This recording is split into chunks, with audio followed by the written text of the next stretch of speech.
I don't hit mitts. I personally never hit mitts. I haven't hit mitts in years. I don't feel that my striking has suffered at all for it. I shadow very little, work the bag and sparring. Just bag and sparring, bag and sparring. A lot of world champions. World champions, you know, it's funny. This is a funny, interesting side note I think you guys are going to appreciate. I spent a lot of time with Freddie Roach. I'm very lucky to have spent a lot of time with one of the greatest boxing coaches of all time. And he told me, look, the mitts started to be developed in the 70s. Mid 70s, late 70s, it got popular. 80s, it got popular. Muhammad Ali didn't have mitts. Sugar Ray Leonard didn't hit mitts. These guys didn't hit mitts. He says, Freddie Roach says, the fighters were better before. He says he never hit mitts. The only thing he ever hit with Eddie Fudge was a shield. They had like a punch shield, and they would just do like one punch, do very little shield. He did very little shield work, and no mitts. Freddie Roach. He says the golden age of boxing, they did almost no mitts. He says the fighters were better. He says, what did they do? He says, well, we showed you the technique. They showed us the technique. That's what Freddie was saying. He says that coaches would show you the techniques. You do it in shadow. You'd work it on the bag. Then you would spar. That's it. And they would just coach you verbally and tell you what you should try, what you should attempt. You work the mechanics on the bag. You work the mechanics in shadow. And then that's it. We put you in sparring. There was no mitt work. I also developed my striking game like this. I know many fighters have done it like this. Why? Mitt work is like, it's not bad. I use mitt work. I do. It's just not really important. People make it way more important. Some fighters are like, I need my mitt trainer. I need my holder. And they spend a fortune on their holder. And I've seen guys hit mitts all day long, and then they get in sparring. They don't do well. They're hitting mitts all day, all night. They come in 3 times a day, and they're hitting mitts, and then they spar and they get their ass handed to them by a guy who never hits mitts. It's not that important. Hitting mitts is really not that important. Now, what's important about a mitt holder is the feedback he's giving you.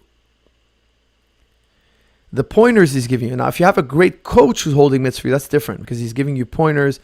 He's giving you strategies. He's making you understand. But just the mechanics of it, sometimes I see people hitting mitts, it's just repetitive. There's no dialogue between the coach and the fighter. There's no feedback.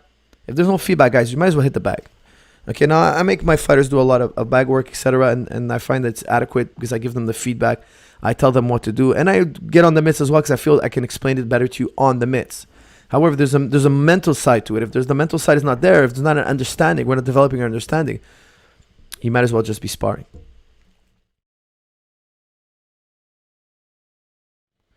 I want you to pick up becoming a supple leopard. Now, I beat this to death many times, so I'm going to keep this really short.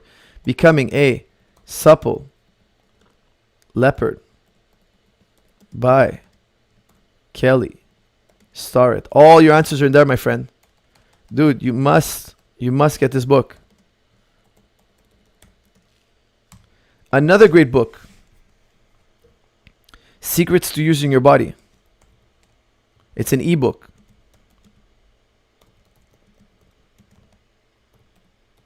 You must get Secrets to Using Your Body. It's all about posture, alignment. Phenomenal book. Get that book. Another thing, go to timtam.tech. I know it's a sponsor, guys, but I'm telling you, that's why I love this company. This company is brilliant. Get the TT Power. It's a $400 investment. It's foam rolling on steroids. Don't get, there's other machines where it's like a vibration. Forget that vibration. We need percussion. We need travel. Get the steel cone tips, the sharp one, the one that's like it's a cone. It's a steel cone. You put it on. That's how you get a deep tissue massage in minutes. So if you were foam rolling for 1 hour, you can get that same muscular release in 5-10 minutes with the TT, with the Tim Tam Power. Get the Tim Tam Power. It's all about alignment and keep your muscles loose. You'll be healthy for life. Guys, you see how much rolling I do. I eat well. I stay aligned. I train. And the muscles stay loose. Guys, these are the key principles. I had horrible sciatica in my 20s. Horrible. I was ready to hang it up. I was in so much pain. Supple Leopard, Tim Tam, saved the day for me. Supple Leopard, Tim Tam, saved the day. And foam rolling is great, guys. If you're on a budget, use the lacrosse ball foam rolling. But it's not fast enough. It's not efficient enough. It's not quick enough. I don't use the Tim Tam every day. I only use it when I have a tight muscle.